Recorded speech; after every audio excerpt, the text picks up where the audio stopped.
Ladies and gentlemen, again let me say welcome to our home, and thank you for taking the time to be here.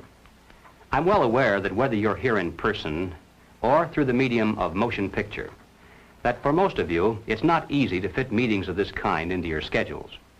But the fact that you are here indicates that you do have an interest in the subject, and that means there's a tremendous obligation on my part to develop that subject with the kind of usable information that will make it worth your while.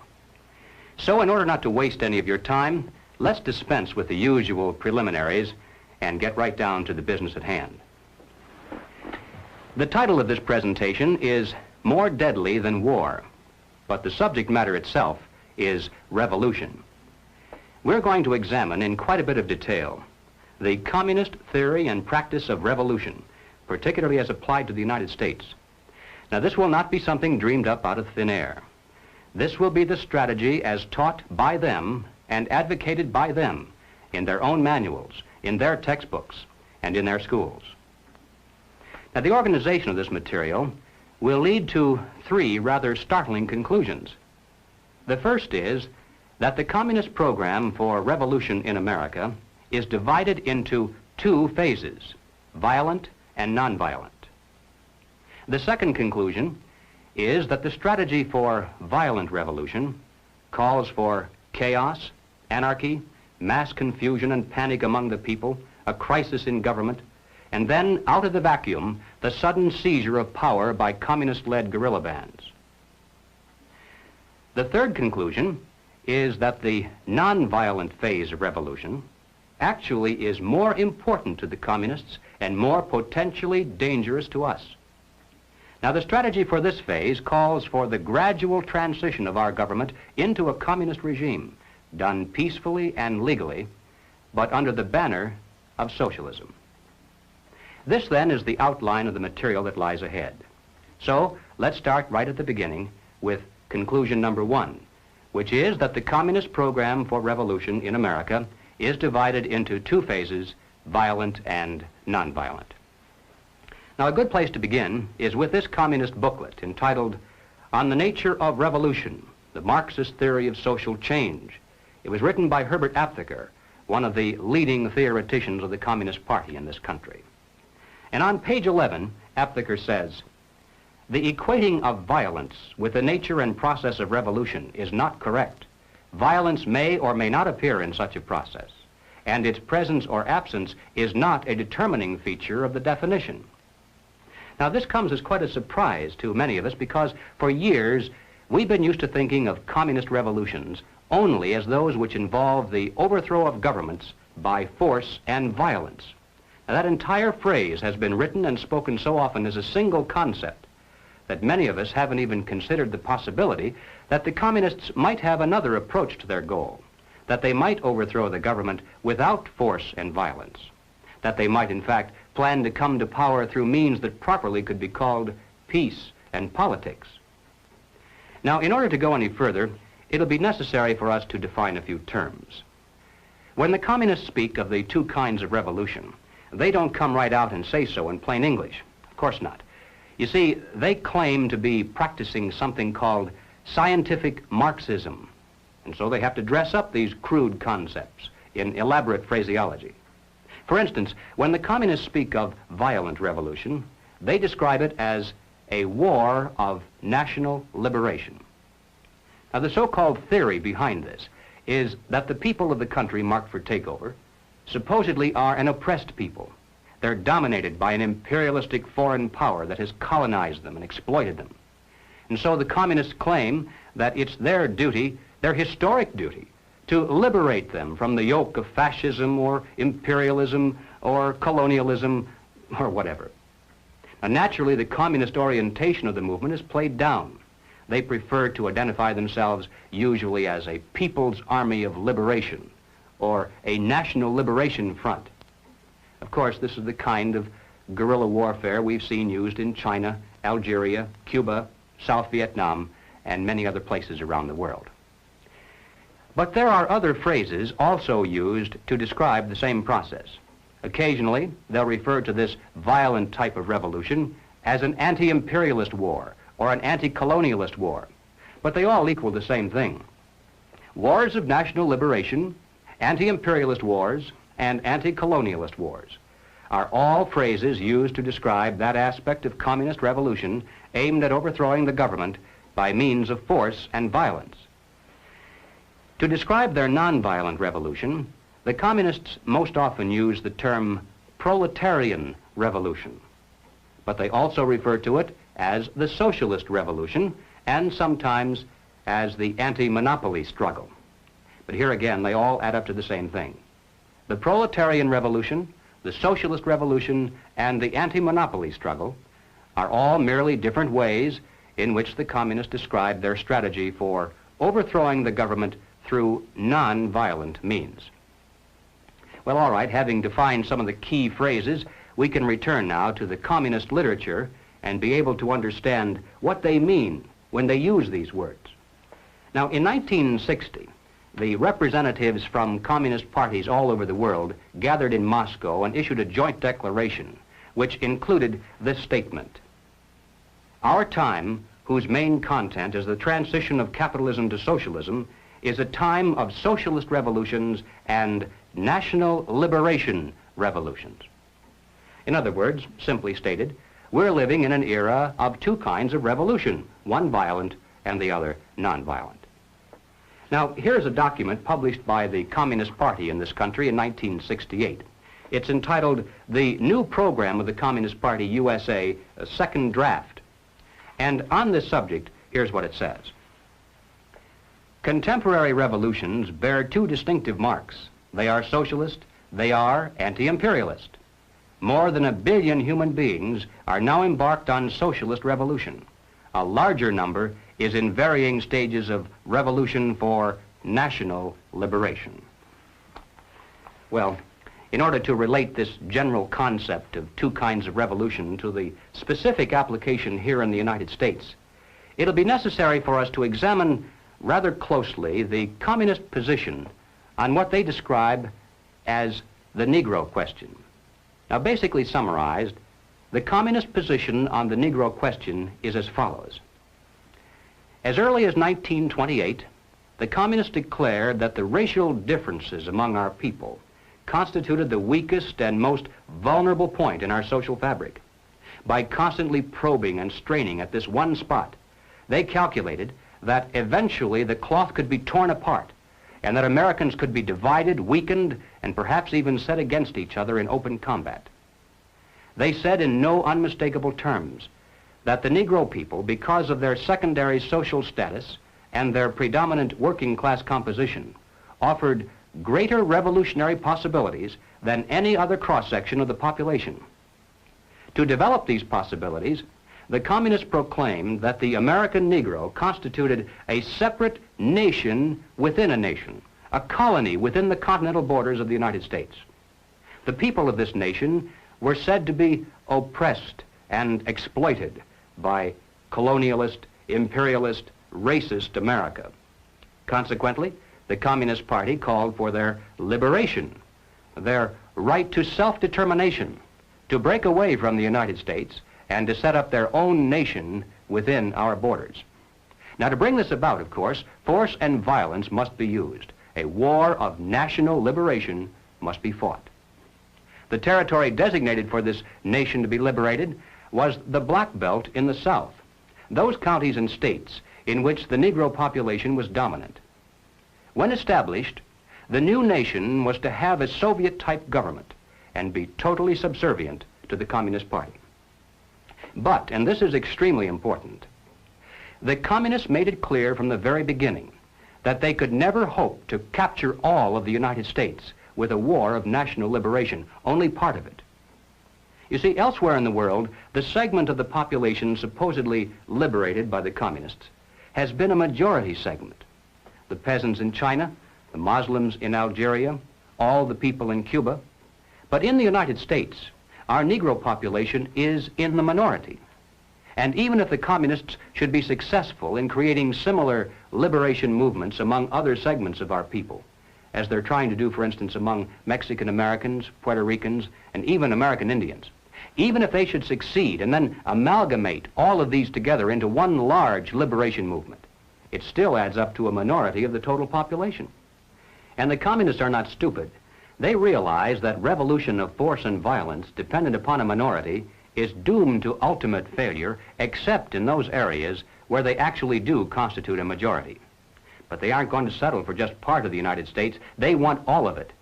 And so they made it clear long ago that their violent war of national liberation must be secondary to the nonviolent proletarian revolution.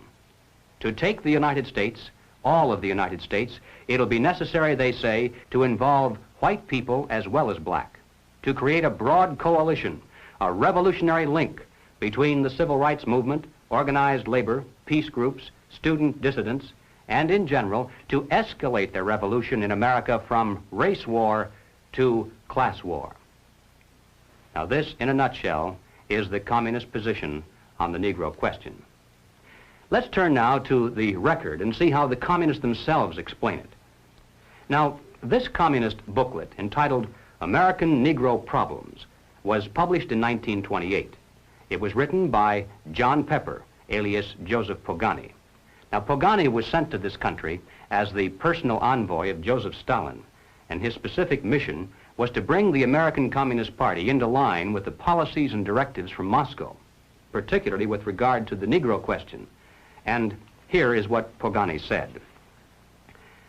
The Communist Party of America, in its fight against imperialism, must recognize clearly the tremendous revolutionary possibilities of the liberation movement of the Negro people. It is the basic duty of the Communist Party to develop all revolutionary possibilities of the Negro race.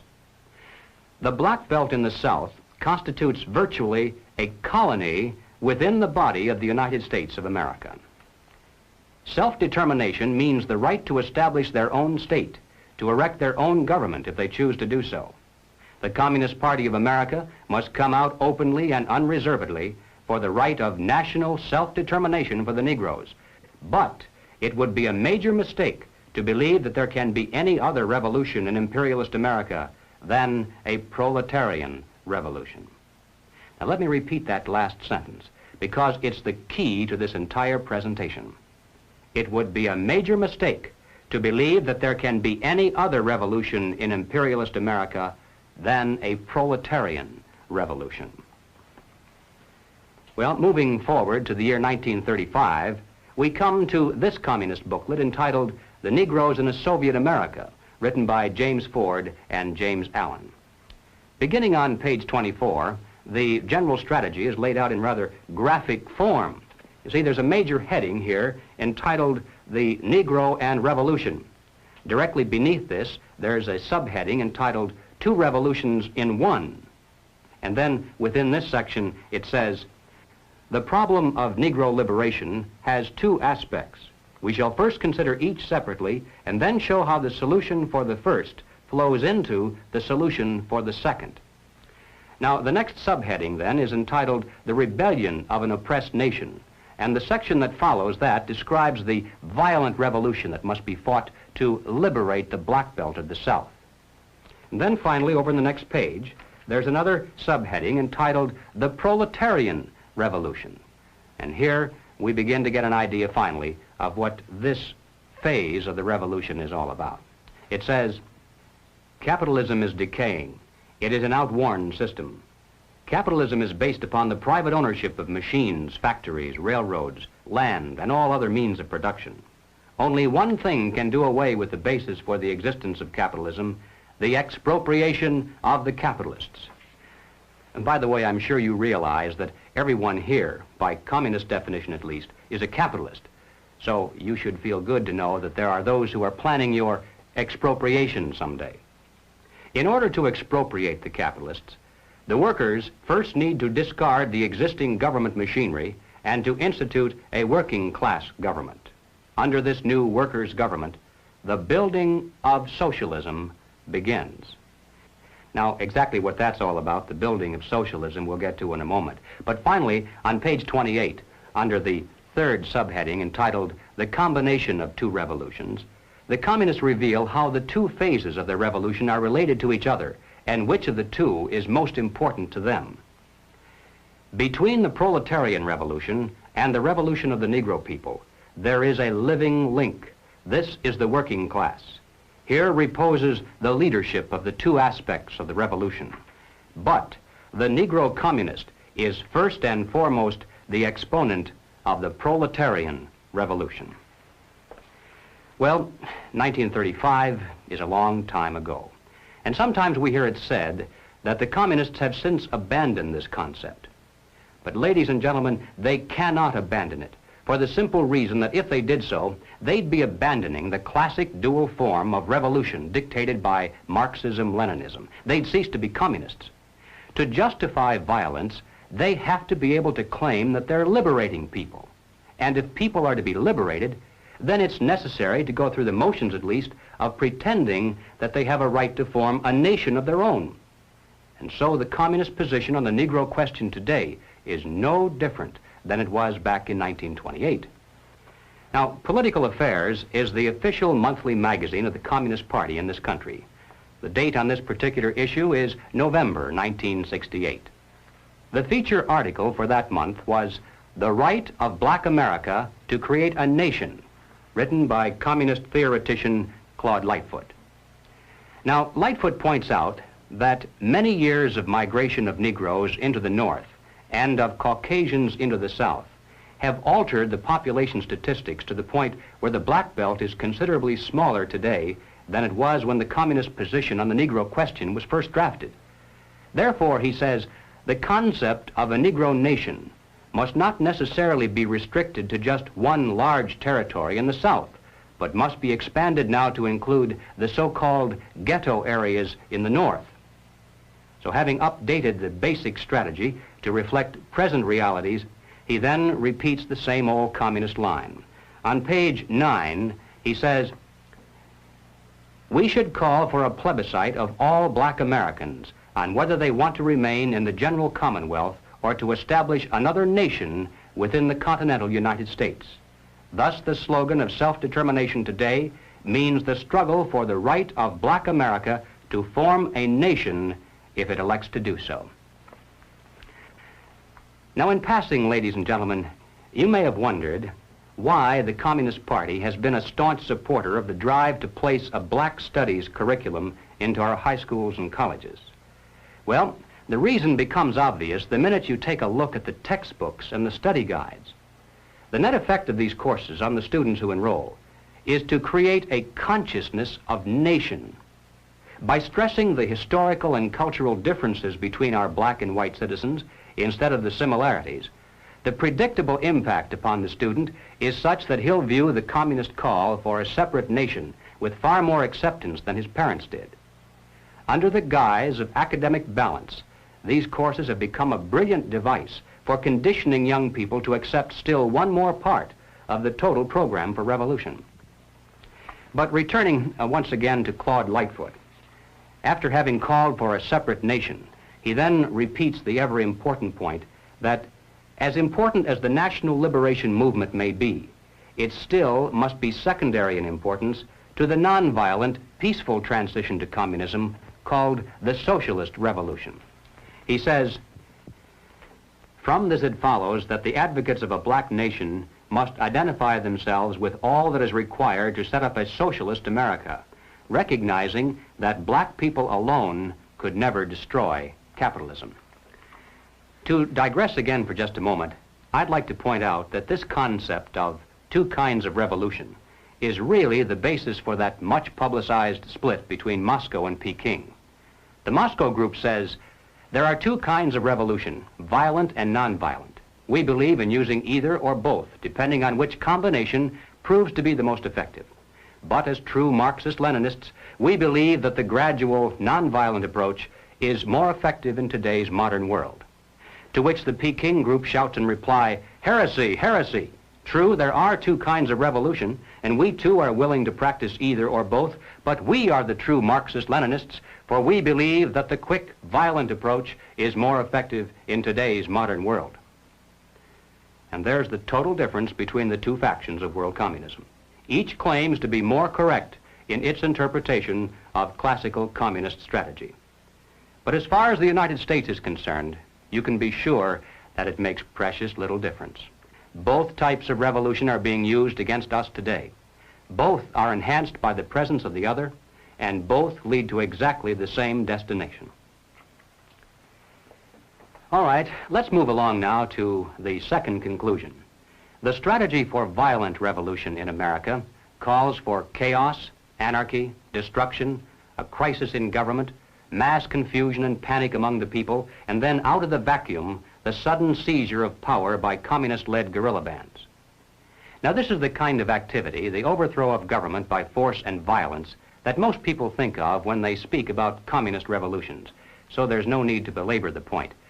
But I'm going to take just a moment to show the extent to which the communists actually are planning to use this kind of revolution against the United States. Now, this is not so well known. Now, here is a book that I think ought to be in every home library. It's entitled Color, Communism, and Common Sense by Manning Johnson. Now, as you can see from his photograph, Manning Johnson was a Negro, and he was also a member of the Communist Party. He joined the party as a young man because he honestly believed that the communists were trying to improve the conditions of his people. He was a dedicated communist, and eventually he rose to one of the highest ranks. He was appointed to the National Negro Commission of the Communist Party, USA. But after many years, Manning Johnson finally came to the realization that the communists weren't the least bit interested in improving the conditions of the Negro people. He discovered that instead they were merely planning to use his people, and these are his words, to use them as cannon fodder in a bloody revolution to destroy America. And when he woke up to this, he dropped out of the party and devoted the rest of his life trying to alert his fellow citizens of all races to the true nature of the Communist Party as he knew it to be from the inside. And this book contains much of that story. I wish I had the time to examine the entire volume with you page by page, but here at least is one short quotation that pertains to the immediate topic. Manning Johnson said, "Black rebellion was what Moscow wanted. Bloody racial conflict would split America. During the confusion, demoralization and panic would set in. Then finally the Reds say," now at this point he quotes verbatim from a communist directive that he studied while inside the party. "Workers stop work. Many of them seize arms by attacking arsenals. Street fights become frequent. Under the leadership of the Communist Party, the workers organize revolutionary committees to be in command of the uprising. Armed workers seize the principal government offices, invade the residences of the president and his cabinet members, arrest them, declare the old regime abolished, establish their own power." Now, here is a piece of vicious communist propaganda that perhaps some of you have seen. It's called The Crusader. It's published periodically in Red China and is widely circulated through the Negro communities here in America. It's written by Robert F. Williams, one of the organizers of the Revolutionary Action Movement, better known as RAM. Williams also was the president of the local chapter of the NAACP in Monroe, North Carolina. At that time, needless to say, he wasn't telling very many people that he was also a member of the Communist Party. Now, one day back in 1961, he decided to start a small war of national liberation of his own. Apparently, he was too impatient to wait for the big signal. So finally, to avoid prosecution for assault with a deadly weapon and for kidnapping, he fled to Cuba and then to Red China, where he now writes communist propaganda. One other thing you should know about Robert Williams is that recently he was elected by members of SNCC, CORE, RAM, the NAACP, and similar groups as the president in exile of something called the Republic of New Africa. Following the communist line in every detail, these men claim that they're the representatives of a new government and a new nation within the continental borders of the United States. They issued a demand to the State Department that a large segment of land be turned over to them as their rightful territory. The proclamation said that they're now prepared to negotiate in good faith the peaceful transfer to them of the southern portion of the United States. The implication being, of course, that if they don't get it peacefully, then they'll just have to take it by force and violence. Already, the Republic of New Africa has established a central headquarters in Mississippi, and its leaders in the north are actively recruiting a Black Panther guerrilla force and what they call a Revolutionary Freedom Corps, the RFC, from among black militant students to act as organizers and to set up local provisional governments, as they call them, in the so-called ghetto areas. But the reason I've mentioned all this is merely to introduce properly one Robert F. Williams, the president in exile of this Republic of New Africa and the author of The Crusader. Now here is what Robert Williams says. The lifeblood of U.S. capitalism is its productive capacity and its extensive commerce. If these two factors were to become paralyzed and rendered sterile, the orderly function of the government establishment would degenerate into a state of chaos, and the superstructure of the system would collapse. The more automated a society is, the more vulnerable it is to forces of calamity. What would highly mechanized America be without electrical power? What would it be without modern transportation? What would it be without its industrial capacity? And then, having asked these questions, Robert Williams proceeds to explain in minute detail exactly how to manufacture the devices that can be used by a mere handful of people to ensure that highly automated America will lose its electrical power, its modern transportation, and its industrial capacity. I can assure you, ladies and gentlemen, that less than a dozen people, if they know what they're doing, can reduce any of our major cities into a helpless, seething mass of confusion, panic, and death.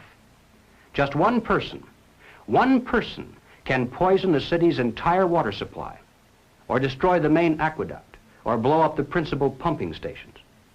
And where would people in Los Angeles, for instance, get a drink of water if it didn't come out of a pipe? And how long can a human being survive without water? 4 or 5 days, perhaps? But long before that, there'd be tens of thousands of people dead in our cities, not from thirst, but because they were unable to defend what water they had from roving bands of desperate people who were dying of thirst. And that's thinking only of the loss of water.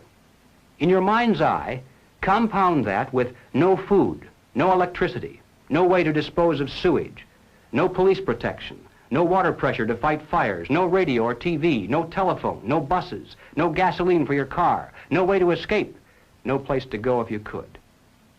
And don't think for a minute that the countryside would be immune from disaster either.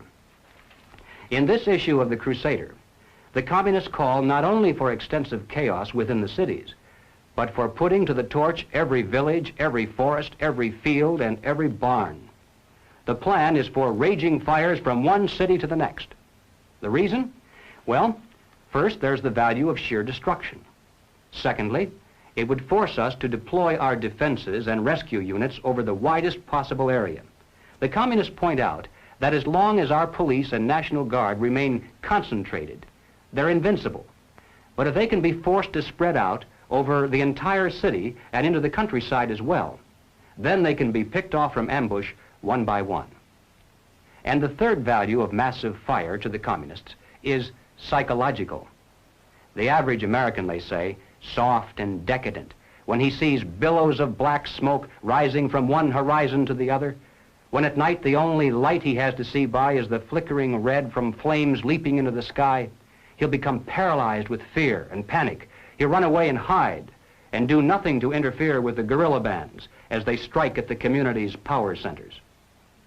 The Crusader explains how to set up sniper units in crowded metropolitan areas, how to manufacture jumbo Molotov cocktails, the gallon jug size, and how to mix the gasoline with certain ingredients to make it burn like napalm, how to pour gasoline into utility manholes in the streets to set fire to the main telephone cables, how to put sulfur tips from matches into air conditioning units and blow up large buildings, how to ignite gas mains and oil storage tanks.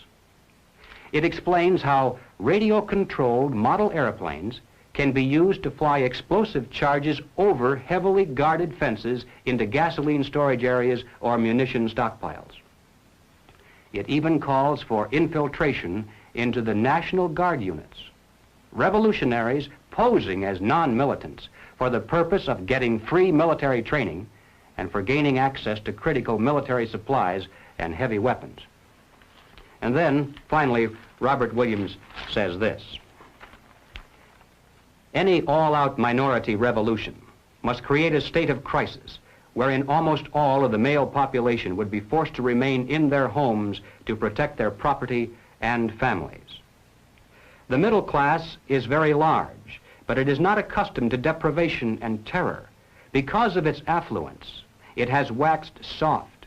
It has no stomach for massive fire, blood, and violence. The motive force behind its life drive is its endless pursuit of prestige, conspicuous consumption, and sensual pleasure. A few years of violent, sporadic, and highly destructive uprisings will set the stage for the grand finale. After the stage is properly set through protracted struggle, America could be brought to her knees in 90 days of highly organized, fierce fighting, sabotage, and massive firestorm. Now, ladies and gentlemen, no evaluation would be complete if we failed to note that the communist blueprint calls also for white retaliation and violence in the black communities. It's a very important objective for the Communist Party. So far, they've only been able to involve a small percentage of our Negro people in this war of national liberation. The great majority want no part of it in any form. But the one sure way to change that is to have white vigilante groups striking into the Negro sections supposedly to seek revenge. We mustn't kid ourselves into thinking that the communists have placed their agitators only into the black communities. They're working both sides of the street. They want hatred, violence, and bloodshed between the races, and they don't care how they get it or whom they use, even children if necessary. Part of the plan calls for commando squads of black revolutionaries to drive into the white residential areas and shoot little children playing on the sidewalks for the sole purpose of drawing out of the white communities violent retaliation into the black communities. Now, this is extremely important to the communists. They must have it, for in this way they plan to unite the entire Negro population for protection behind the militant minority. It's not a very pretty picture, but it's one we need to understand so that no matter what happens to us or to our families, God willing, we'll have the strength at least to avoid doing anything that would play further into the hands of the communists. Ladies and gentlemen, the plans and preparations for a communist revolution of force and violence are far advanced. The organization behind these preparations has almost unlimited financial resources, and it provides both training and leadership based upon years of experience in many other countries. Our enemies are deadly serious about their task, and it's nothing short of national suicide for us to continue to ignore their plans and their progress. Well, all right, having said this, now I'm going to qualify it somewhat by turning to conclusion number 3. As important as the strategy for violent revolution is, and it certainly cannot be overstressed, nevertheless, the strategy for nonviolent revolution is even more important to the communists and more potentially fatal to us. So let's turn next to that part of the total picture. Ladies and gentlemen, as pointed out previously, the communists can never hope to come to power over the entire United States through a so-called war of national liberation of a minority population.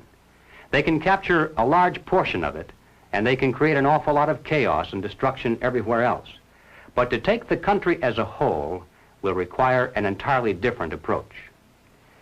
The violent revolution becomes of primary value to the communists to the extent to which it can be used to condition the masses psychologically to accept the nonviolent revolution, which is offered supposedly as the only alternative. Hoping to avoid further violence and bloodshed, the public is to be pressured into accepting measures that will move the country gradually and legally toward communism, but without calling it that. The strategy of the proletarian revolution calls for the quiet conversion of our government into a communist regime, but under the banner of socialism. Well, what is socialism? All right, let's define it.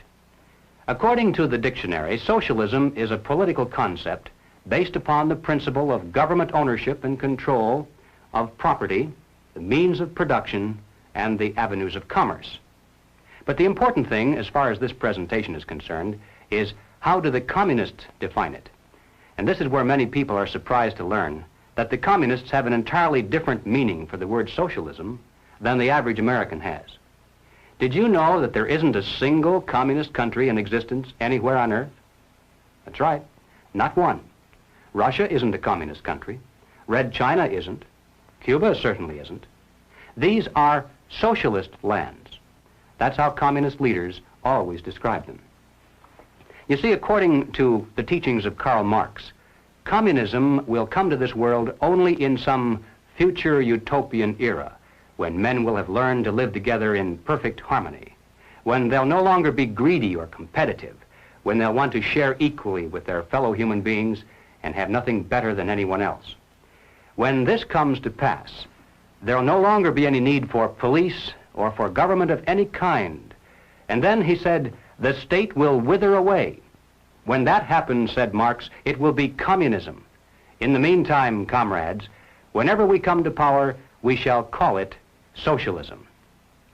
So the next time you hear a communist spokesman stand before a college audience or a TV camera and say innocently that all the communists are doing here in America is working for socialism, you must understand what he means by that word. What he's really saying is all the communists are doing is trying to bring to America exactly the same thing they now have in the Soviet Union and Red China. Now, they can call that socialism if they want to, but most Americans, I think, would describe that over there as communism. The new program of the Communist Party on this subject has this to say. The term socialism describes but the first stage of a new society that in its full development is called communism. Socialism is a transitional stage. Well, the important question, though, is why do the communists promote socialism? Is it merely because they honestly believe that it's a necessary transitional stage to some higher, more perfect form of society? I don't think so. I doubt very much if the communist leaders believe their own fairy tale. And I'm sure they're not so naive as to believe that their present super state is ever really going to wither away. But they promote socialism just the same because they know that socialism, by definition, means control over people. If the government owns and controls all property, all means of production, and all avenues of commerce, then it controls all people. If we're dependent upon the government for our food, our clothing, our shelter, our jobs, our medical care, then we're far more effectively controlled by those who hold political power than if they stood over us with soldiers and weapons. Some years ago, I happened to attend a meeting where several anti-communist refugees from behind the Iron Curtain were called upon to relate their personal experiences. Some of the questions that came from the audience were rather naive, I suppose, because finally, one of the refugees spoke up and he said, "You know, you Americans have funny ideas about life under communism. Apparently you think there's a communist soldier standing on every street corner with a rifle and bayonet to keep the people in line. But this isn't so." He said, "Oh, sure, in the beginning there were plenty of soldiers and executions and deportations to slave labor camps, but we don't see much of that anymore. The open violence lasted only for about a year or a year and a half, and then the anti-communist leadership was liquidated. And now, to the casual observers, there's a great deal of apparent calm and freedom." For instance, he said, "I lived in the largest city in the country. We had a large park there directly across the street from a beautiful church." He said they left one church open, one in the entire country, primarily for guided tours of visiting Americans who had come to see if religion was being persecuted. He said, theoretically, anytime I wanted to, I could have gone into that park, stood on a bench, and spoken out against communism. Then I could have walked across the street into that church and knelt down in prayer, and I wouldn't have been arrested or bothered in any way.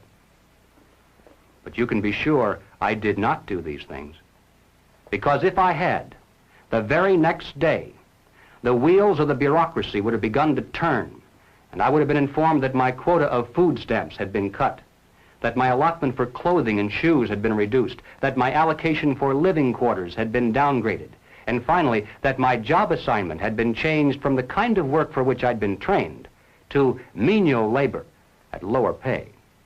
So none of us did any of those things that we were theoretically entitled to do because of the tremendous power that the Communist Party had over our economic existence. And then he said something that I'll never forget.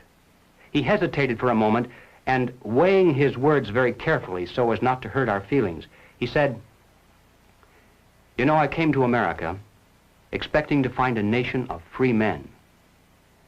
But instead, I find exactly the same thing.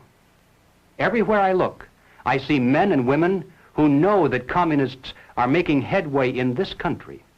They know that something must be done and that someone must stand up to them. But they themselves do nothing.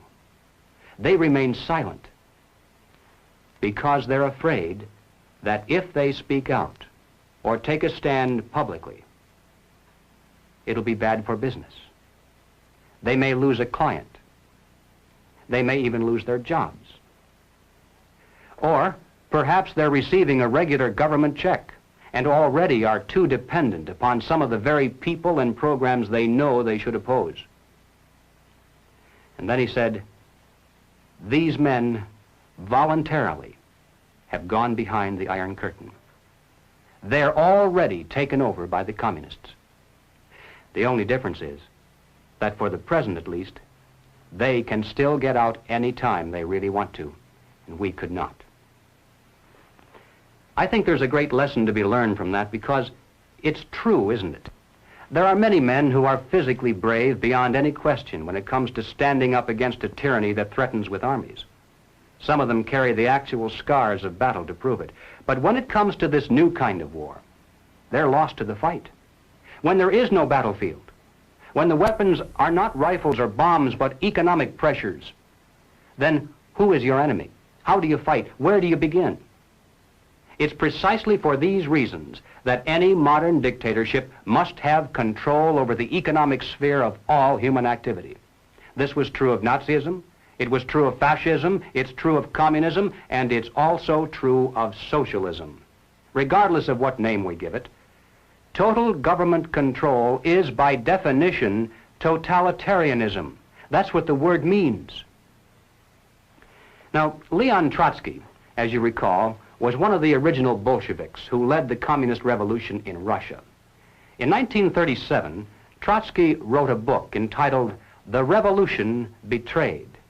And in this book, here's what he said. "The basis of bureaucratic rule is the poverty of society in objects of consumption.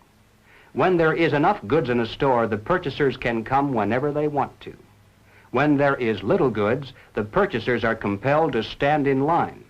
When the lines are very long, it's necessary to appoint a policeman to keep order. Such is the starting point of the power of the Soviet bureaucracy.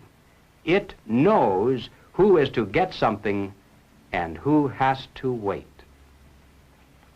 And ladies and gentlemen, there's no better description than that of why the communists work to promote socialism.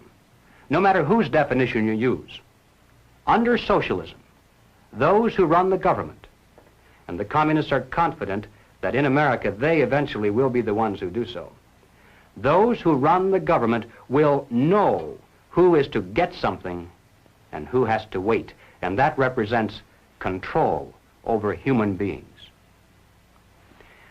What has all this to do with the communist revolution in America?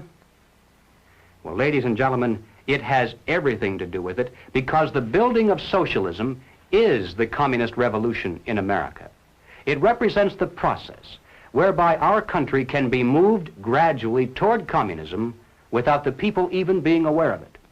No matter what grievance we may have, real or imagined, no matter what national problems we may face, the communists seize upon these as excuses to build socialism.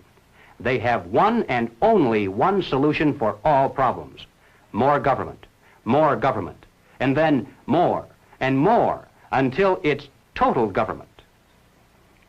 And forgive me for saying it one more time, total government is communism.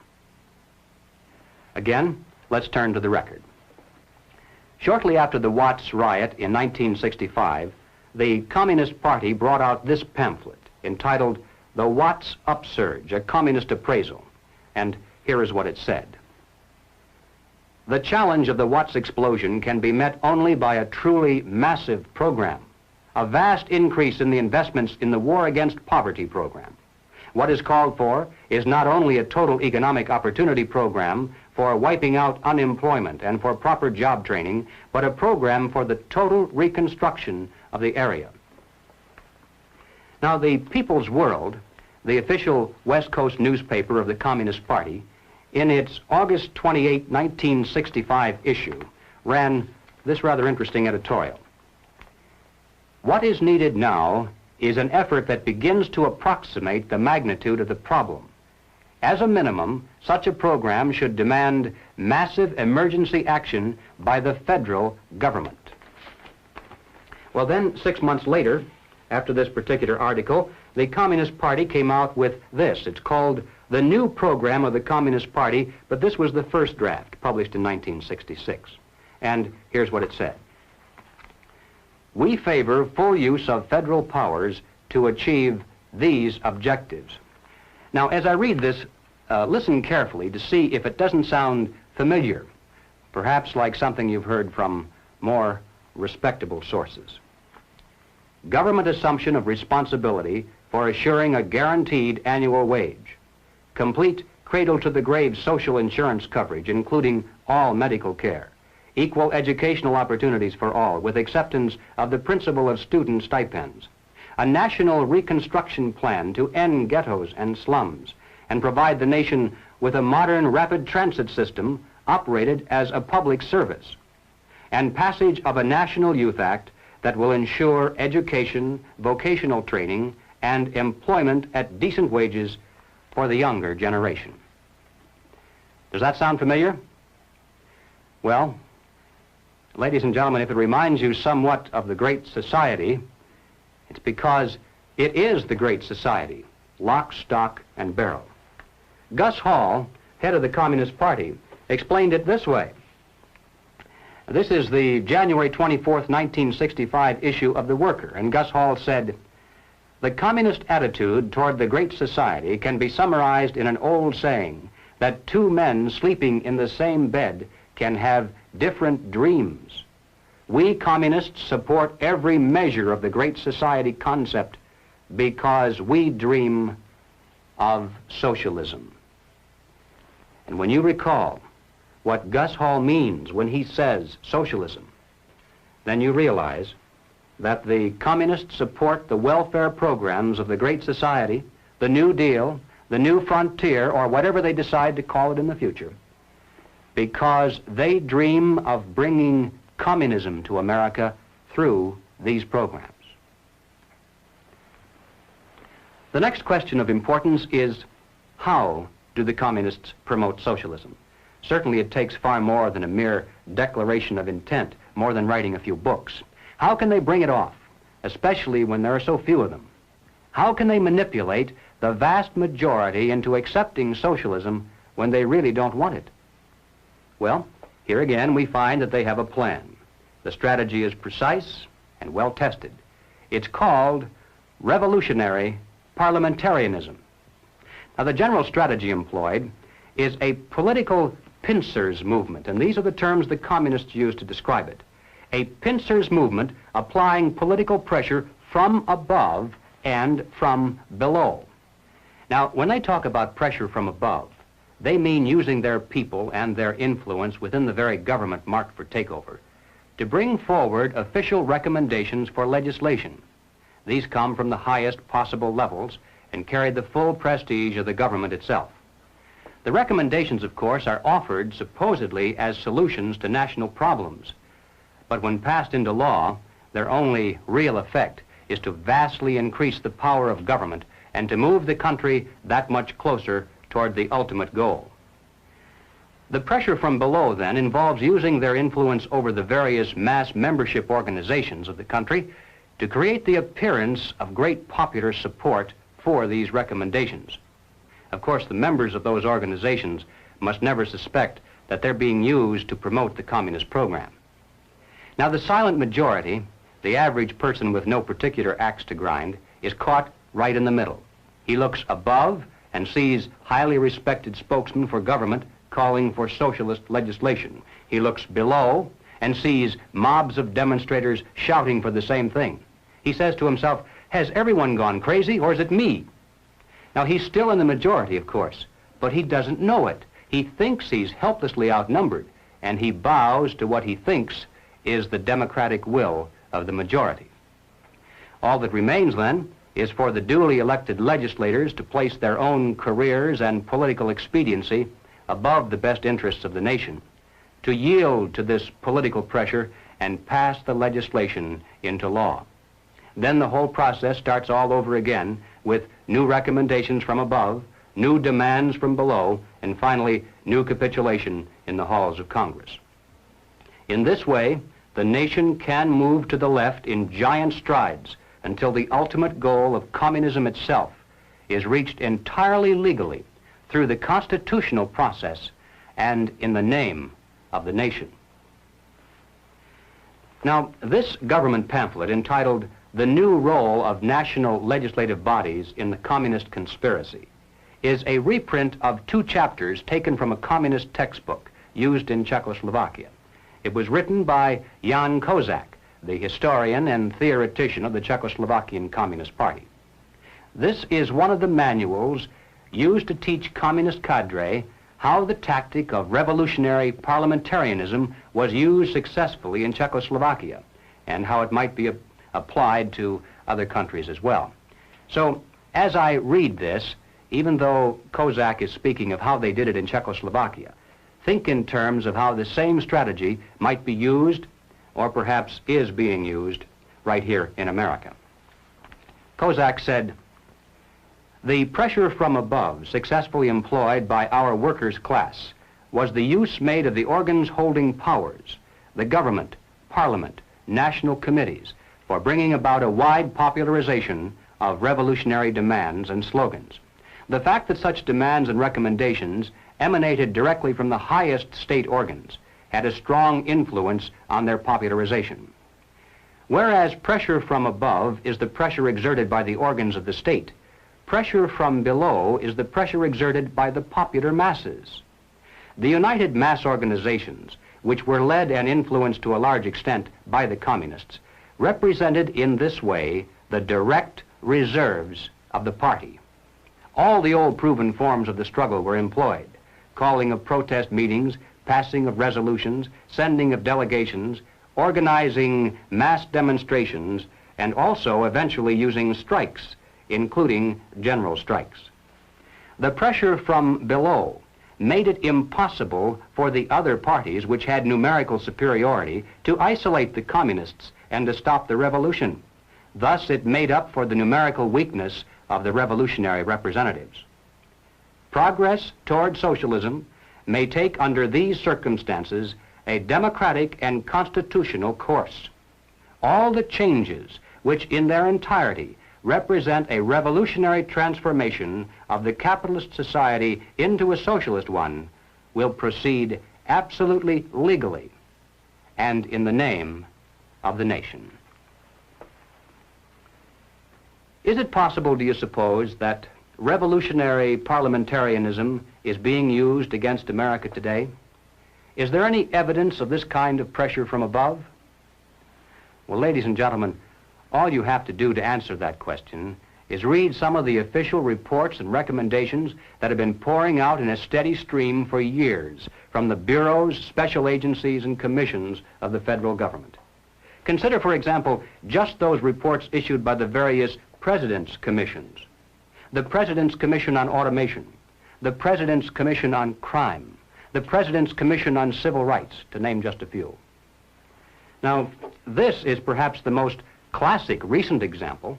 It's the report of the President's National Advisory Commission on Civil Disorders, better known as the Kerner Report, released to the public in March of 1968. Have you read this? It's incredible.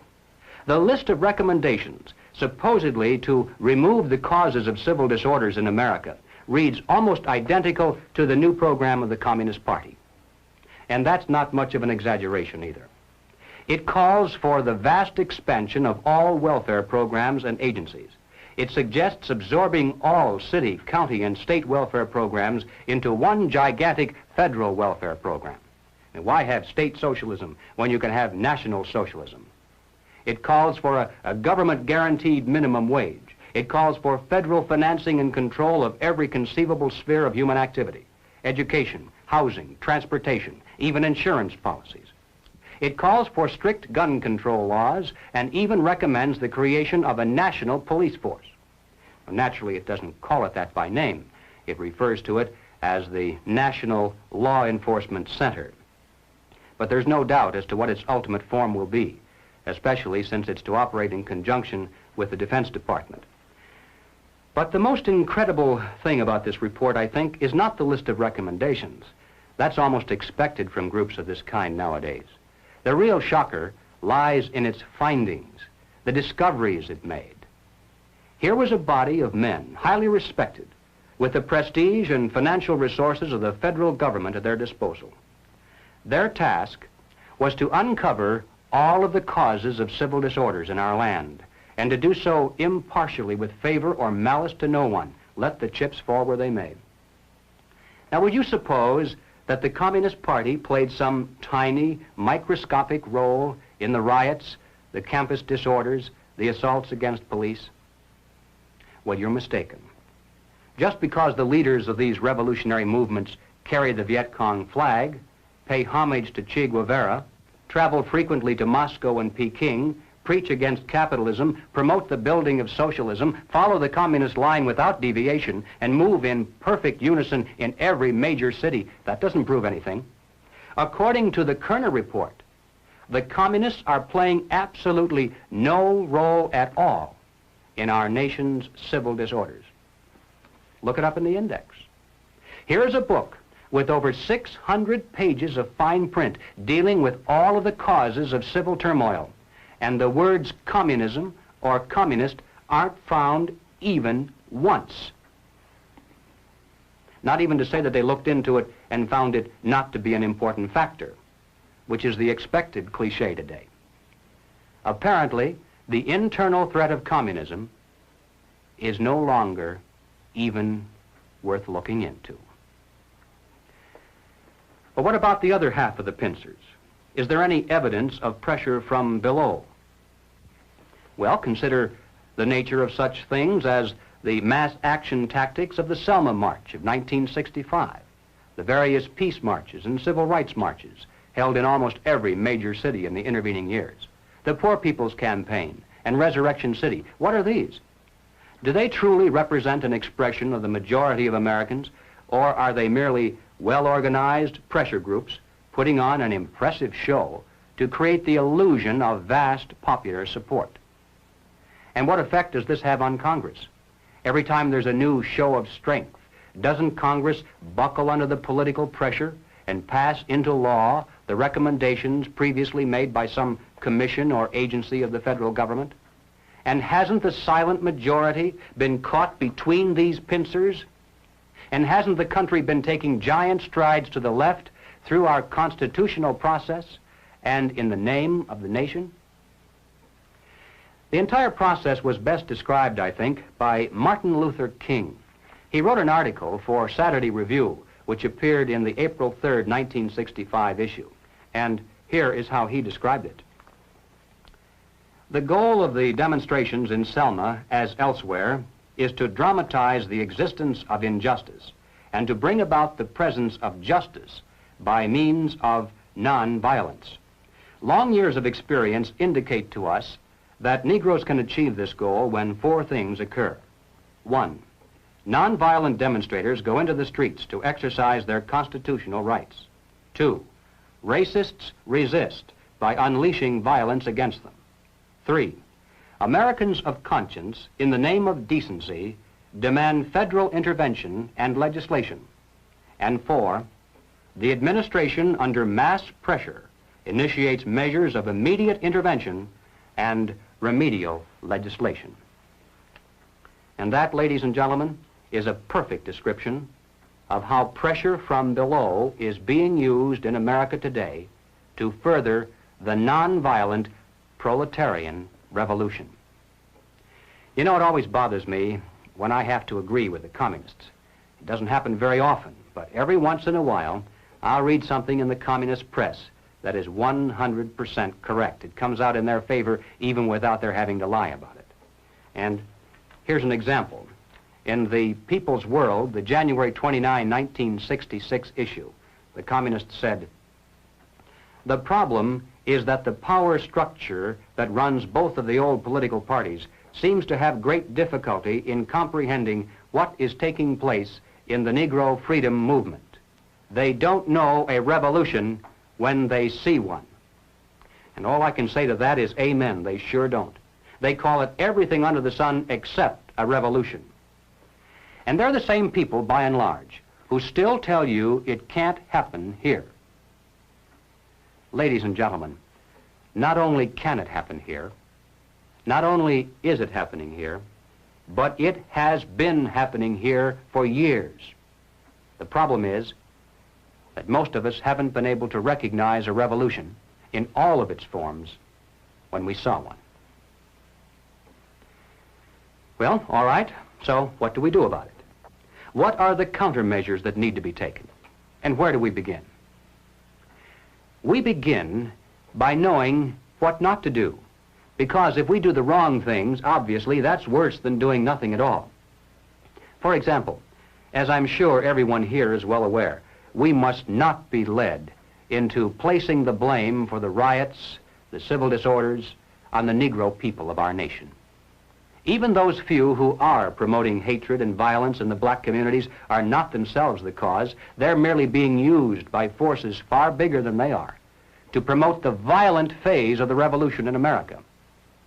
Just as many white people are being used, I might add, by those same forces to promote the nonviolent phase.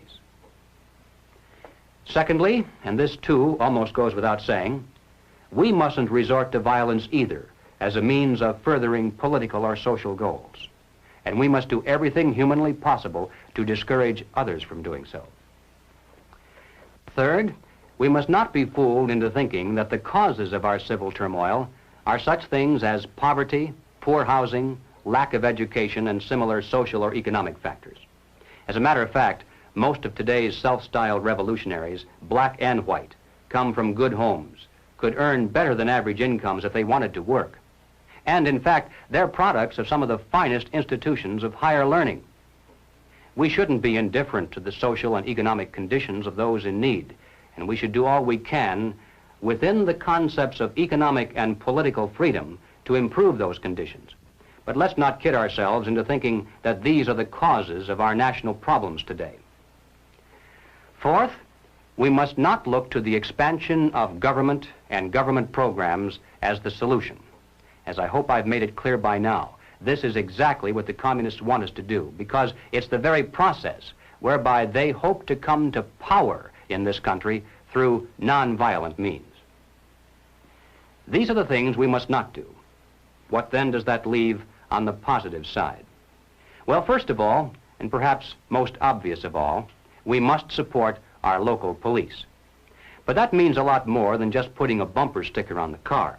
It means taking an active interest in civic affairs to ensure that the police aren't saddled with so-called civilian review boards. Nothing can be quite so damaging to police morale and efficiency as converting every arrest into a trial of the policeman instead of the criminal. To support your local police also means making sure they remain independent of control from Washington. And don't forget, whatever the federal government finances today, it shall control tomorrow. Next on the list, we must recapture the American faith in the free enterprise system. Capitalism has become almost a dirty word in some places, mainly because its defenders were busy enjoying the fruits of capitalism while its enemies were busy writing books and giving lectures. Consequently, capitalism has retreated steadily before the onslaught of socialism, and now is struggling for its very existence. Young and old, we must become students again and study the theories of Madison and Jefferson, Bastiat and von Mises, just as intently as our enemies pursue the pages of Marx and Lenin, Galbraith and Keynes.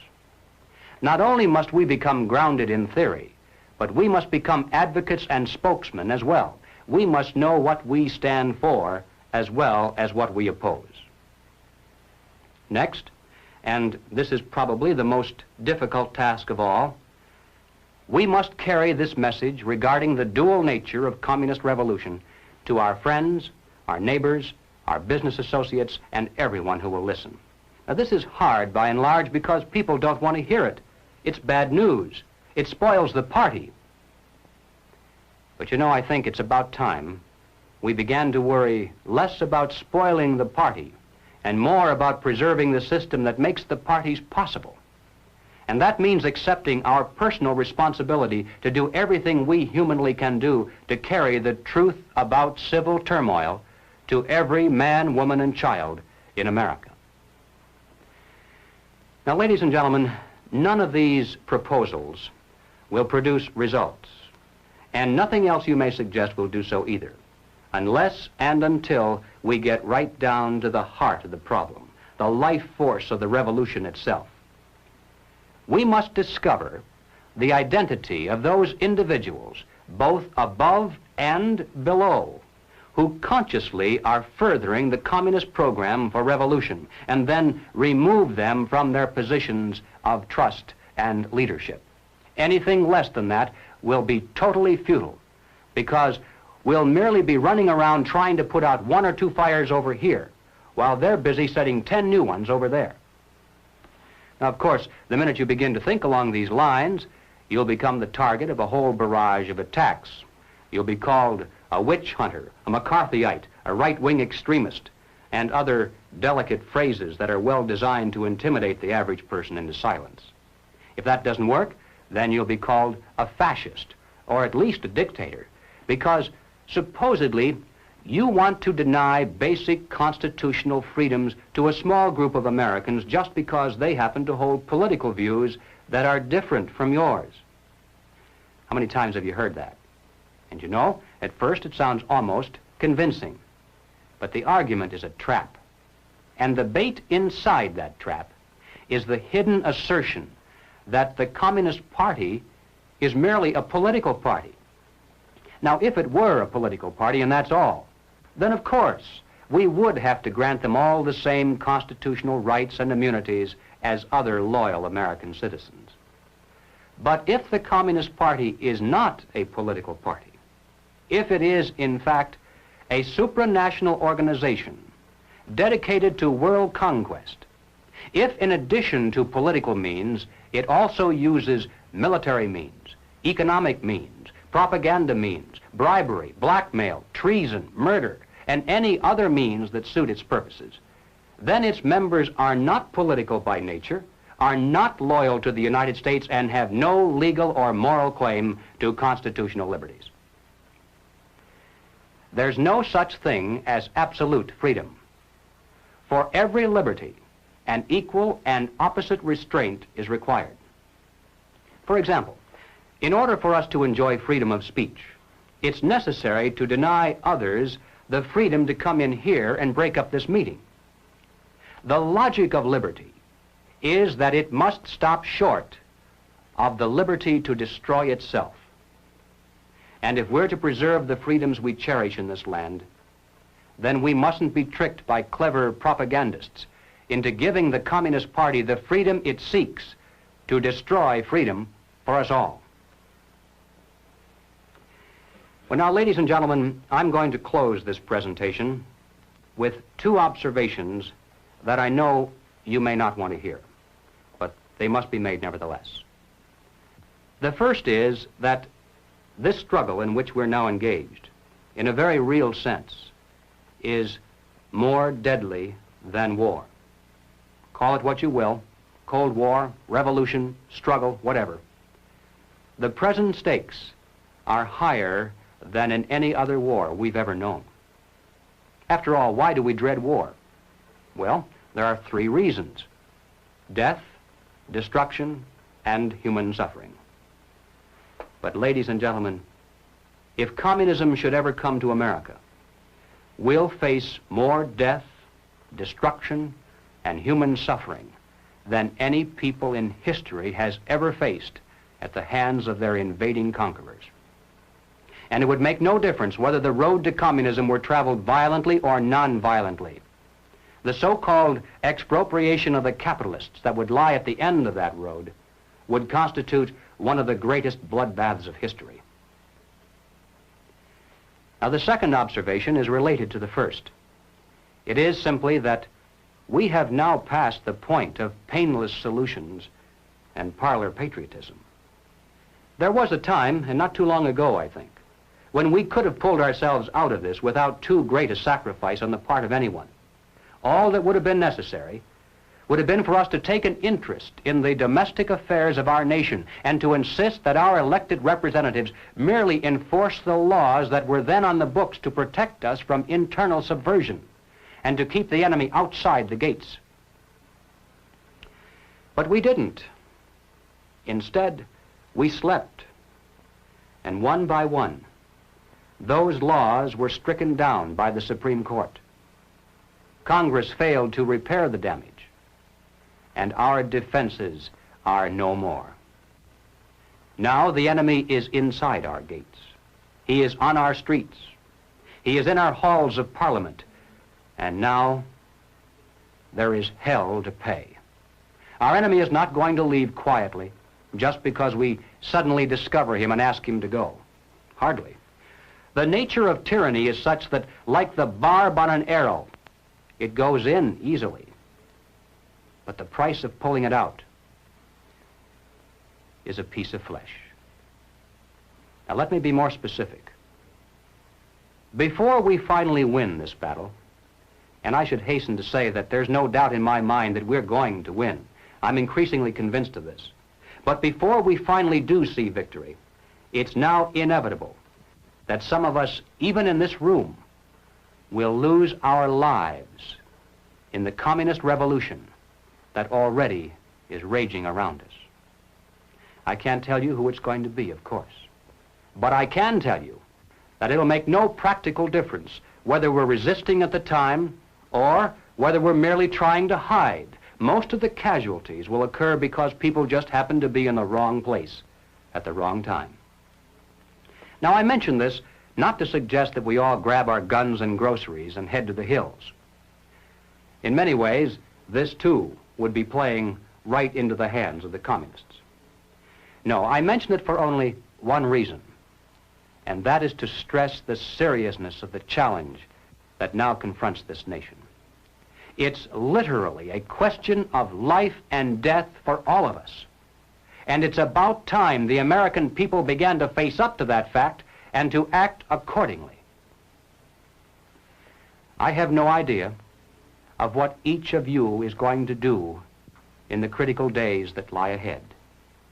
It may be much, it may be little, it may be nothing at all. I don't know. Only you can answer that question. But ladies and gentlemen, whatever it is you decide to do for your country, do it soon. Do it now.